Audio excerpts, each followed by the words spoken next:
No, January. We are in the month of January, and from Roman mythology, the month of January was named after a god they have in Roman mythology. His name is Janus. What you see on the screen, ladies and gentlemen, is Janus. His image, after him, the month of January is made. Now, if you see very carefully, he has two faces. One is looking towards the future, is the young face. Energetic, ambitious. And one is looking towards the past, is a more mature, more wiser face. And I think January, if out of all the months in the year, is a wonderful time for all of us to do the same thing too. To ask 4 very simple questions. How many? 4 simple questions. Number 1, where am I today? Grand Hyatt Dubai is the wrong answer. Number 1, where am I today in my life in terms of my leadership journey, my business journey, my entrepreneurship journey? Where am I today? Question number 2, ladies and gentlemen, how did I get here? What things I did right? What are my strengths? What drive, what commitment, what passion, what vision brought me here today in this room where I am? Question number 3, anyone help me with question number 3? Is a natural outcome of the first 2 questions? Thank you, sir. Number 1 is, where am I today? Number 2, how did I get here? Number 3, where would I like to go? I think it was the famous American philosopher Emerson who said, to the person who doesn't know where he's going, no wind is favorable to that man. To the person who doesn't know which port he's sailing to, no wind is favorable to that man.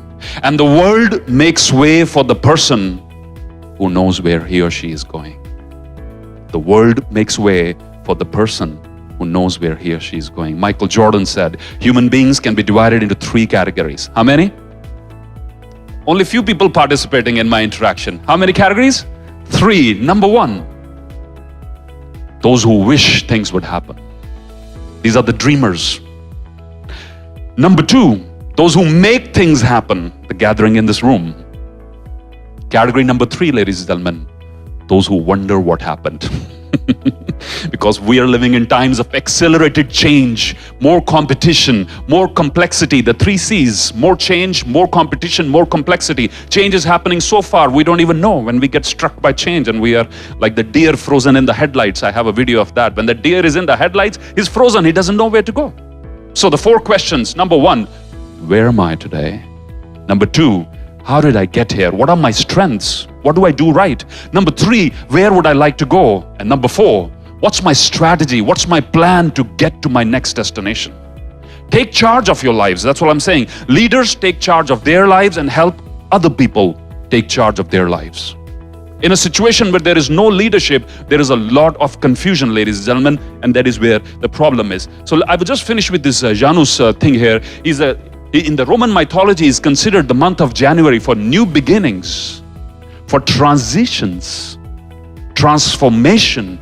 The word transformation, transform, to go beyond form. To change so much that your old form is not recognized anymore. Just when ice is melting and is converted into water, or water is heated, is converting into steam, is changing so much, its old form is not recognized anymore. That's transformation. Endings also. Leaders are very good at knowing what they must do and what they do not do. Leadership is about knowing both the things. Do you agree with that? Is that a yes?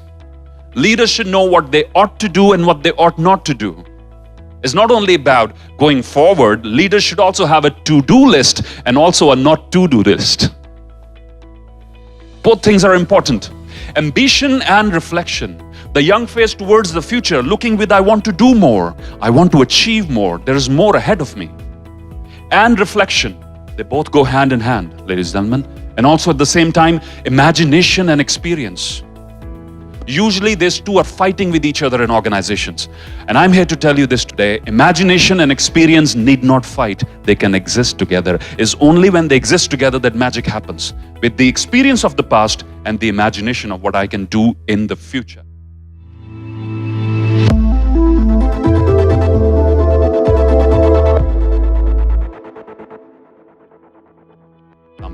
And you would agree with me, you can take a horse to the water, but you cannot make the horse drink the water, right? The desire must come from within. In the Zen philosophy, they say, when the student is ready, hello? When the student is ready, the teacher will emerge. So the teacher emerging, and teacher need not be in human form. Teacher could be a book, a teacher could be a movie, teacher could be a person sitting next to you on the plane. Anyone can be a teacher. The question is, are you ready or not? That's conditional. So this is the time when I ask you to take a deep breath in and ask yourself, am I ready for change? Am I ready for learning? And I'm open from learning. I was in Nepal recently, going to the mountains, the Himalayas, and I did a sky jump, wearing a parachute, this thing. And I learned two things. One about the human mind, the second about parachute. They both only work when they are open. And when they don't open, there's a lot of panic, right? Leaders are very good at this. They are good at keeping their own mind open and also the mind of other people around them. An open mind. A what? An open mind is a leader's first gift. I was listening to Jeff Bezos yesterday, Amazon founder. You all heard of him? Yes?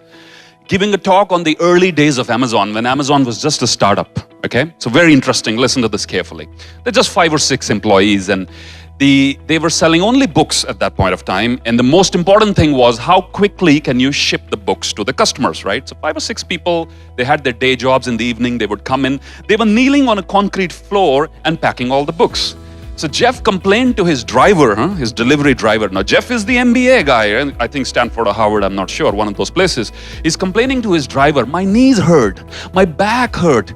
If we are to improve the efficiency of this organization, somebody should go out and buy knee pads. Go out and buy what? Knee pads. So his driver is looking at him as if he's stupid or something. He's saying, I actually work for this guy. This is his best idea. Go and buy knee pads. He said, sorry, sir, you don't need knee pads. If this company is to succeed, we need packing tables. That's what we need. And in his interview, he's saying, I've never felt so stupid in my entire life. Here is my delivery driver telling me. And he said, I was so caught up in doing what I was doing. That happens to us sometimes, yes or no? We're so busy doing what we are doing, we cannot see ahead. And I am reminded of the famous Japanese samurai fighter who said, leaders have the ability to see what is far as though it is near, and to see what is near as though it were very far. Every leader must get very good at this, to be able to see with his eyes closed what is far as if it is near, and what is near as if it was far, so he can look at a fresh perspective.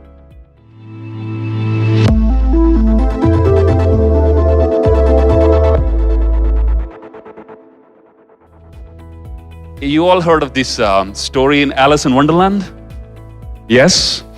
They say when Alice was lost in the jungle, and there are 2 roads in front of her in the forest, she's lost. Have we all been in that situation, yes or no? A little lost, a little confused. So the Cheshire Cat comes up, and Alice asks the Cheshire Cat, would you please tell me which way I ought to go from here? And the cat says to Alice, Alice, that depends very much on where you would like to go. She said, I don't care very much, as long as I get somewhere. And the cat said, then it doesn't matter which road you take. Then it doesn't matter which road you take. If you keep walking long enough, you will get somewhere. How sad a situation. How sad a situation, ladies and gentlemen, it will be for any team, for any business, to be climbing the ladder of success. You all want to climb the ladder of success? Yes or no? Yes? Be good at what you do? What if? Hello? What if that ladder is leaning against the wrong wall?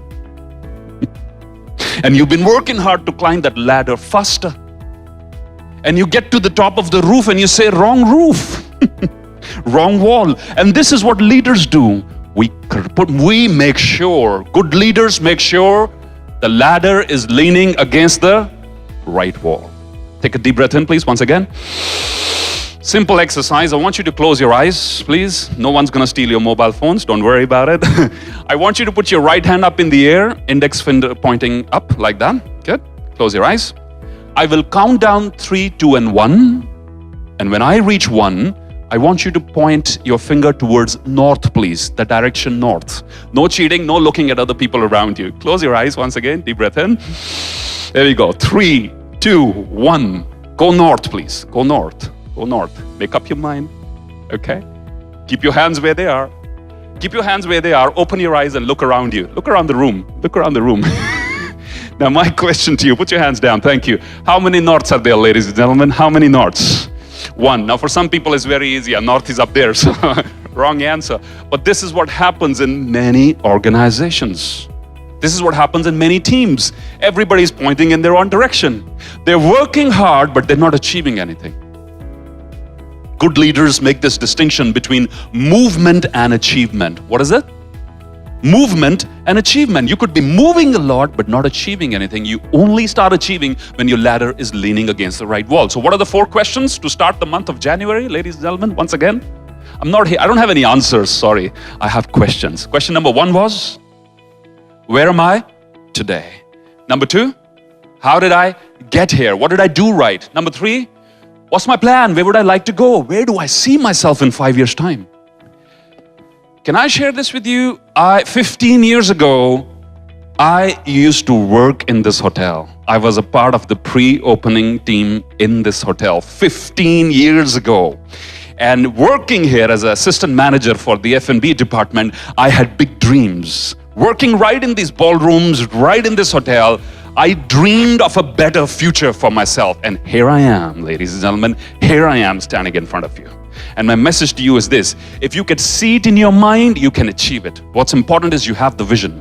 Helen Keller, famous speaker, writer, was asked once, what is the worst thing a human being can do or could happen to a human being? She was blind, she couldn't see.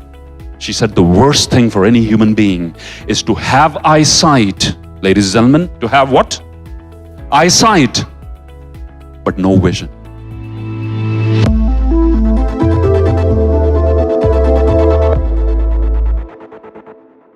So, I need some audience participation here, please. These are the things that leaders are very good at. So, I will start with the first one. They're good at what I just shared with you. Number 1 is envisioning. Can volunteers please shout out number 2 and number 3 and so forth? Come on. Number 2, anticipating. Thank you. Number 3, innovating, challenging the status quo. Number 4, articulating, putting in simple words your vision. Because what you can see, maybe other people cannot see it. Is that a yes or no? Yes? So leaders make complex things simple. Albert Einstein, he said, any fool can make a simple thing more complex. You agree with that? It takes an idiot to make a simple thing more complex. It takes a leader, a touch of genius to make a complex thing more simple. Let's move on. Simplifying, I've already covered that. Next one is engaging. Engaging who? The people who work for us, the people who are going to make this vision a reality. We got to engage them, not disengage them. Just this evening, ladies and gentlemen, while I was at the treadmill in the gym, I heard this news, maybe you've seen it as well yourself. In Germany, a male nurse has been jailed for 94 murders. You will just hear it on Google, it's just breaking news. 94 murders this male nurse has done. 2 reasons. Number 1, he was bored. This is what bored people, how dangerous they can be. When people are bored, this is all the crazy stuff that he was bored. And number 2, he wanted to feel like a hero. He wanted to feel like a hero. So what he would do is to give an extra dose of medicine to a patient, put them in a dangerous situation first, and then try to save them. But in the process, 94 people died because he wanted to feel like a hero. So it's very important that we engage our teams, yes or no? Because if they're bored, they do all these kind of crazy stuff. Next one, empowering, delegating, training other leaders. Famous Chinese philosopher Lao Tzu, he said, if you want to succeed for 1 year, grow crops. If you want to succeed for 20 years, grow trees. If you want to succeed for 100 years, grow leaders. If you want to succeed for 100 years, grow leaders. For any economy, any country, any culture, any company to succeed, we must get very good at growing leaders. Inspiring, executing, and persevering, not giving up. These are the things that leaders do. And when there is the absence of leadership in an organization, what happens? What you see on the screen, that's what happens. Herd mentality. People just follow whoever's doing something good. If there is a vacuum of leadership, somebody from the team will become a leader. Yes or no? And that might be just the wrong person. And it's very dangerous for you if you let the wrong person be in the leadership team, right? Because you're not stepping in. Peter F. Drucker said, only 3 things. How many? Only 3 things happen in an organization if there is no leadership. Would you like to take a guess? Number 1 is, remember, I give you a hint, everybody pointing in a different direction. Number 1 is, all we lost. I heard that. Confusion. What's number 1, ladies and gentlemen? Confusion. People don't know where they're going. Where am I going? Where am I going? And they're lost. They're bumping into each other. Boss, I'm busy, bumping into each other, but they're not going anywhere. They're moving, but not achieving. Confusion, number 1. Number 2, friction, political battles. And I see it every organization that I go to. People, more than 50% of the time of people is spent in fighting political battles with each other. Imagine if we can invest that time in something for the organization. People are trying to put others down, move forward. Nobody cares about the organization. They're just all about themselves. It's internal politics. And number 3 is underperformance. Number 1, confusion. Number 2, friction. Number 3, underperformance. Right? And this is pretty dangerous. Just look at this little experiment. If I were to put a visual to it, here's a little ant surrounded by a little pen circle, and it doesn't have a leader, so it's got a mental block. It cannot move outside the circle. It's stuck. Draw a smaller circle, is stuck.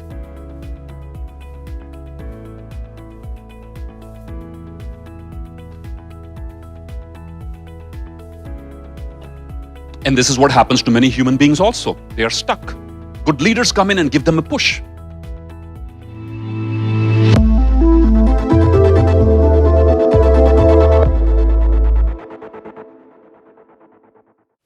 So I'd like to share a story with you. Would you like to listen to a story? It's an old Indian story, but I'm sure everyone's gonna gain from it. The story goes something like this. In ancient India, the daughters of royalty would get married. There used to be a competition. So let's say the daughter of a king has to get married. The king will announce a competition. It was called Swayambar, right? The king will make an announcement that all the men of the kingdom will come and participate. It's going to be a physical, mental battle. Sort of the strongest, smartest person would win, right? And get to marry the king's daughter. Now, stay with me. Nothing in life is free, yes or no? Yeah? Nothing is free. There are no free lunches in this world. So this man is a very rich man, very powerful man, and the father of a beautiful daughter who's of a marriageable age, is a responsible father. He wants to find the right groom for his daughter. So he announces a competition. He said, the young man to win the competition will not only get the hand of my daughter in marriage, but also, gentlemen, 50% of all my money right on the spot I will sign to his name. Good offer, yes or no? Yeah? How many of you would go? Sometimes even the married men raise their hand and say, you're only saying go outside the comfort zone, right? As expected, thousands of young men turned up, okay? Now stay with me. They all gathered around a huge pool. And he said, the first young man to jump into this pool from this side, swim out and come alive from the other side is going to be the winner. There's a catch. Nothing in life is free. The pool was full of alligators. But as soon as he's announced the competition, he heard a loud splash. One young man has already jumped in. He's swimming with all his force, all his might. Not a scratch on his body. The old man's very excited to meet his future son-in-law. So he runs up to him and says, hello and welcome to the family. And the guy says, hold it right there, sir. I don't actually like your daughter. I don't even need your money. But right at this point of time, I only want to find out who the hell pushed me into this swimming pool. Who pushed me into this swimming pool? Good leaders know that there are two options in life. Either we wait until change pushes us, or we push ourselves. We push to develop ourselves. It's riskier.